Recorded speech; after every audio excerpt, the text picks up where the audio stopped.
I'll let you take it away, and I'm here to help with any more specific sister district questions. Yeah, thank you. Just use that clicker that's on the. Got it. So my name's Obed Ventura. I'm a senior partner success specialist with ActionNetwork.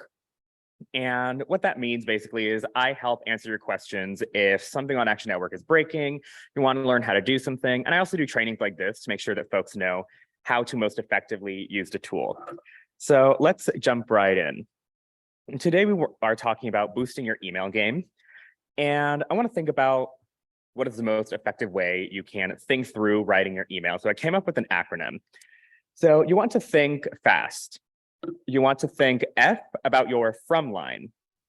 And this is basically whose name appears in the email, who is actually appearing in the inbox as this email is from Sister District, for example. You want to think A about your action or your ask. What are you actually asking people to do? Next, you want to think about S, your subject line. What language do you use to get people to click and take action? And finally, T, testing. That is all caps because it is the most important thing on this list. And it's important because it's how you actually get to know your audience. So let's go through these in a bit more depth. First, we have our from line. So who is sending this email? Ideally, this should be someone who your activists know or are familiar with. And this can include the name of the organization or an individual person. For example, if someone is in charge of fundraising, you may want to send fundraising emails with that person's name. And you want to do the same thing with events, actions, things like that. You want to let people get used to seeing certain names and certain people in your inbox. For example, we were talking with someone yesterday while we were tabling. And on ActionNetwork, when we send emails from Marvin, who is our director of partnerships, we get a ton of opens because people know Marvin. They recognize his name. They like seeing him in the inbox. So you want to get people familiar with who you are. Next, A, we have our action item or our ask. So what am I asking people to do? Your email should always have an ask. I don't know about you, but there are some times when I get an email, I'm CC'd on something at work, and I think, why did I get this email? There is no reason for me to have gotten this. There's nothing someone wants me to do here. So you want to make sure that there's a reason you're actually emailing people. So you should ask people to take action, ask a second time, and ask again at the end. You want to give people multiple opportunities to take action.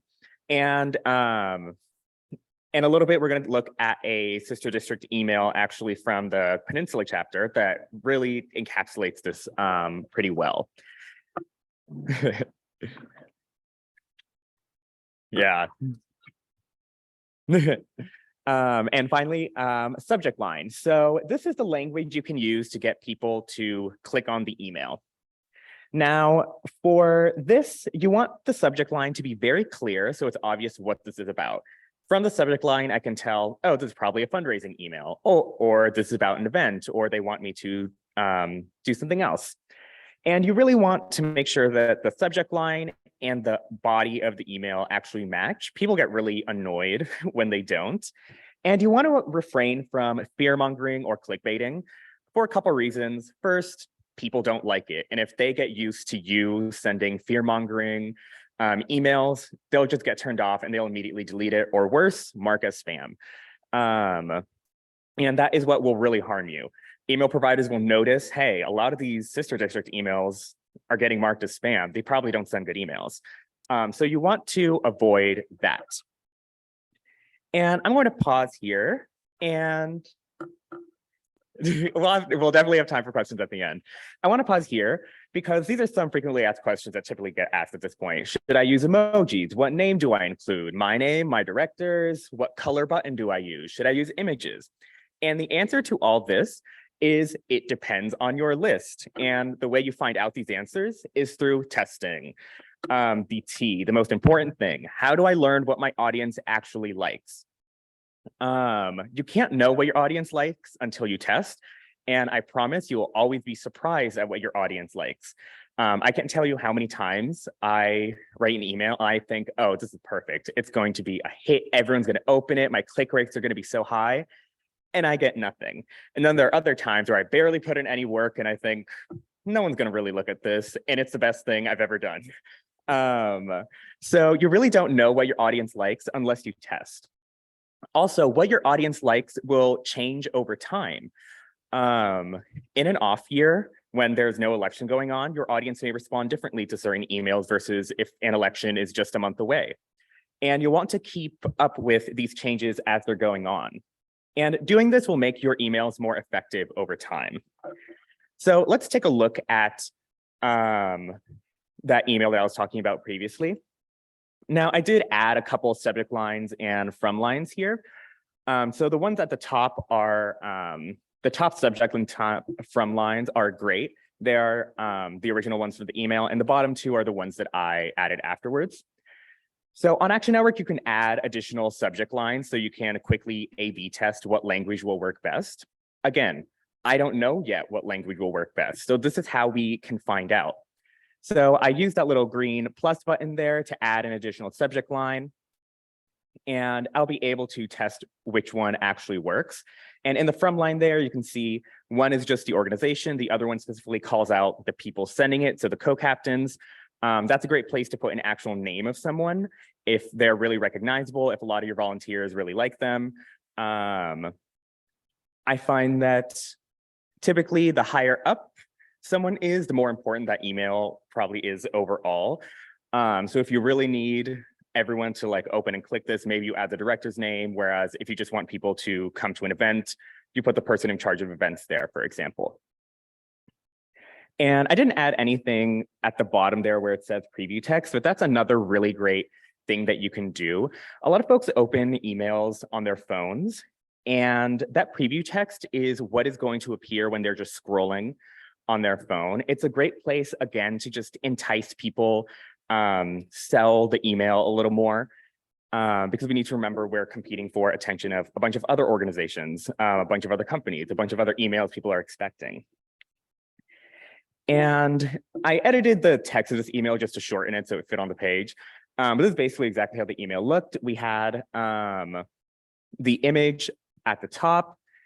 And if you clicked on that image, you would be taken to a link to RSVP. They had a button in the email that had a link to RSVP. And they had a little URL at the bottom where they just bolded text and linked to a place to RSVP. So they gave you 3 opportunities to take action in this one email. And the great thing about testing is that it allows you to see what combination will actually work. So for example, some people are very, very visual. They don't care what the text says. They'll just see the picture and they'll say, "Ooh, that looks great. Let me go sign up right away." And they can click the image and go sign up there. Other people say, "I don't care about that. What is this event about? Let me read more." And you have more details there. And those links come right at moments where someone will say, "I'm sold. How do I sign up?" So that's a really great way to get people to take action. Again, you ask people to take action, you ask again, and you ask a third time. Another point with this email, and this goes to what I was saying about testing, I don't know if putting the image at the top necessarily will work. So I may add a different body here where I move the image further down, or maybe I don't use an image at all. Maybe I'll use a different colored button. For example, if something is more urgent, maybe I'll use a red. I don't know.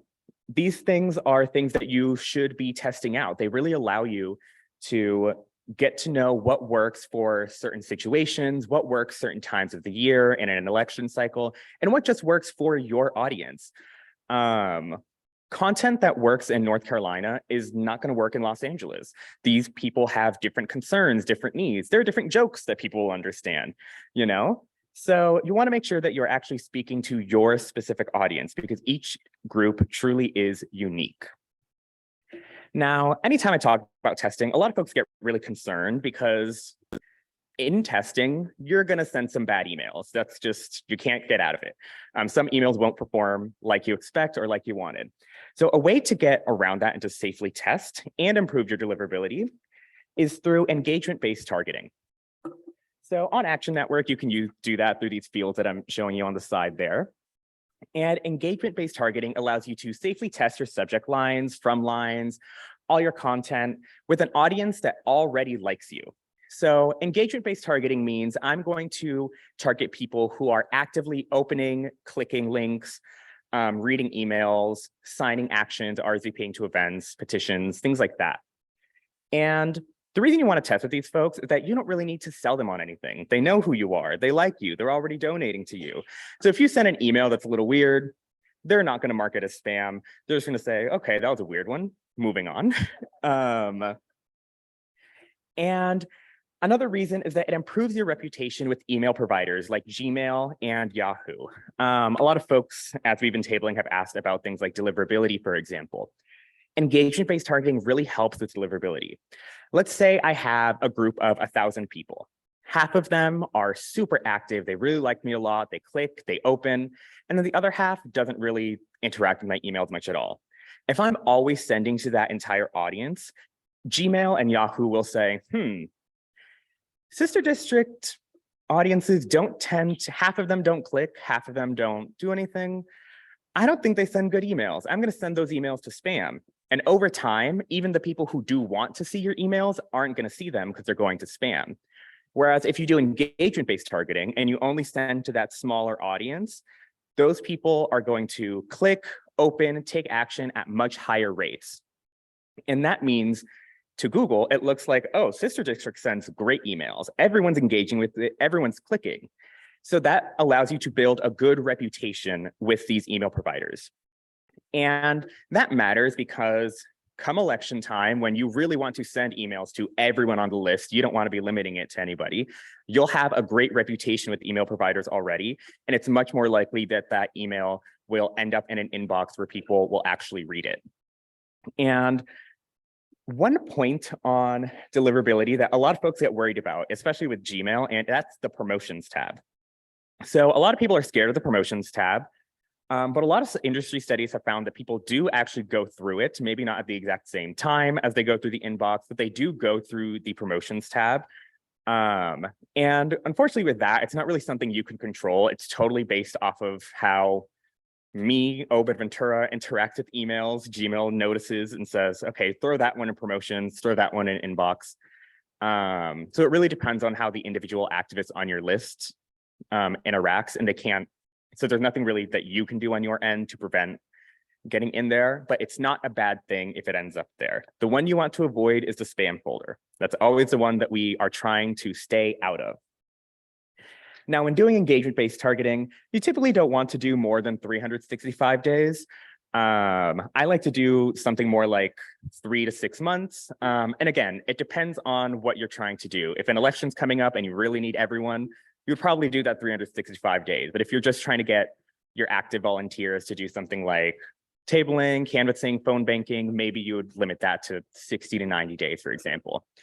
And again, bringing it back to testing, test this out. See which audience you find the best stats with.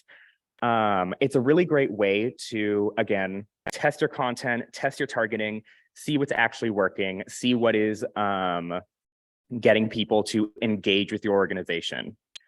Another thing related to this is, and it kind of goes back to what I was saying about getting people used to you, you should be sending emails regularly. Now, that doesn't necessarily mean weekly or monthly. It is something you have to figure out for your own group, but people will get used to seeing you if you always send on the first of the month. You know, they'll say, and if you don't send it, they'll say, hey, where's that email? They normally send this email today. And that's a good thing because it means people know you. I think that a lot of times when it comes to email, we forget that we're not emailing computers or like accounts. They're actual people behind the screen that are reading these, opening it, interacting with it, and ideally will hopefully take action on the things that we're asking them to do.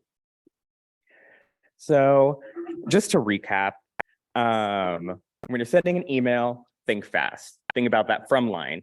Make sure you have an action item that is clear and that you've given multiple opportunities for them to do it. Make sure you hit up your subject line. What language do you use? One question that often comes up here and this will lead into testing, is emojis. That's a really big one. Some audiences really love emojis. Some audiences really hate them. I found that a lot of young audiences, although we use emojis a lot, if someone is emailing me about politics, it can seem like you're not taking me seriously. You know, I have actual concerns and I have actual issues that I want to raise, and you're just using an emoji as a shortcut. You know, other audiences, they love emojis. They're like, oh, it's so fun. It's so light. You know, it's like the opposite of like fear mongering, clickbaity stuff. So you really just have to see what works for your audience. And so I think if you focus on these things, you'll have a really effective program. And one thing that I want to highlight here is that this isn't a quick fix to anything. Stuff like this takes time. It takes months of testing until you get to a place where you're like, I feel comfortable knowing that this picture is what's going to get people to click. I know that when I use that button, people are going to click it and they're going to take action. It takes time to get there. And one little final piece of advice that I would have is just be patient with yourself. Things aren't going to always work. You're going to have some bad emails. You're going to have some really great ones. But over time, you're going to see what really works for your audience and what gets people to take the actions that you want them to take. Because at the end of the day, emails cost time, they cost money, and they cost work. And you want to be getting as much out of that as possible. So with that, there are a couple questions that I got on note cards yesterday that I want to make sure to address. I wrote them down on my phone here. Some of them are a little related to this. Some of them are completely different. So we'll just go down the list here. Someone asked about embedding videos in ActionNetwork emails. So unfortunately, that isn't possible. A lot of folks forget that email is one of the oldest internet technologies. It was like the first thing that got created when the internet was created, and video came way later. So unfortunately, it's not possible to embed videos in emails. What ActionNetwork recommends you do is you take a screenshot of a picture and you link that to some YouTube link, Vimeo, whatever you're using. That way people can click on it and they'll be taken to the video. Now, someone also asked what the best way to customize text and formatting, and if you can add columns to emails in ActionNetwork. You can do that using the drag and drop editor. I would highly recommend that. It's great for folks who don't know how to code HTML themselves. You basically just drag things in. You can change the fonts, colors, all that really great stuff. You can create really nice looking emails without knowing how to code at all. I personally have no clue how to code, but I've created really great looking emails using the drag and drop editor because it's built for people like me. Next, someone asked a question about admin rights and editing emails. So this is something that comes up not just with Sister District, we've heard it with a bunch of different groups. And basically the issue is as follows. I write an email. I think it's great. I save it, but the next day I come and someone else on my team looked at the email. They made a bunch of edits that I didn't approve, but now they're there, you know? And I didn't notice it and the email got sent out. So there are a couple ways you can address this. First, each organization should have a clear structure offline that can be mimicked online. So ideally, you would have someone who is in charge of sending the emails themselves. They have final say, they have final approval. And kind of related to that, on ActionNetwork, you can limit specific permissions. So you can say, your job is fundraising. So you can have access to reports for money, but it's not your job to send emails. So I'm not going to give you that permission. So you can revoke those permissions depending on what people can do. And we definitely have help documentation on ActionNetwork on how you can do that. And just reach out to us. That's the best way to handle an issue like that. And finally, how do you optimize deliverability? Like I just said here, engagement-based testing. We recently also released a deliverability dashboard. If you go to the emails tab, you'll be able to see how your emails are performing over time. And you'll be able to see what your stats are. And again, as you test, you'll find a baseline for what your average open rate is, average click rate is, for example. And if you're doing really well, you'll be able to note that. And if suddenly you start doing a lot worse, you'll be able to say, hey, something's going on here. One of the best things that you can do for deliverability is setting up DKIM, DKIM. Basically, it allows you to link your domain, so actionnetwork.org, for example, to a specific key, and the email provider has that key, and it just allows email providers to trust you, and it lets them say, we know for a fact this email came from sister district, so we're gonna treat it a little better than we would just any other email. Also, Action Network has an entire deliverability guide. We're currently in the midst of building out a deliverability center, so you can learn a lot more, get a lot more knowledge on what matters, how you can do this testing to track different metrics. It really can go, there's a lot of levels to how complicated this can go. But I think with this, you get the majority of the way there, and improving deliverability and making sure your email program is as effective as possible. So I think we have I actually don't know. Okay, I can take 2 questions now. Yeah, you in the middle there. Yes, and well, do you want to go first since you would? Okay, yeah. I'm looking at you. Okay, so for testing, what do you consider a good sample size? Yeah, Go. I think if I know sister districts lists correctly, I would recommend testing with just the entire audience. Still keeping in mind the engagement-based targeting. So using those fields right there.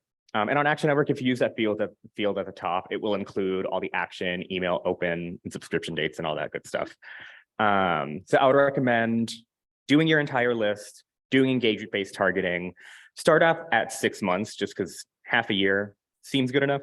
And then you can start tweaking from there as you go along.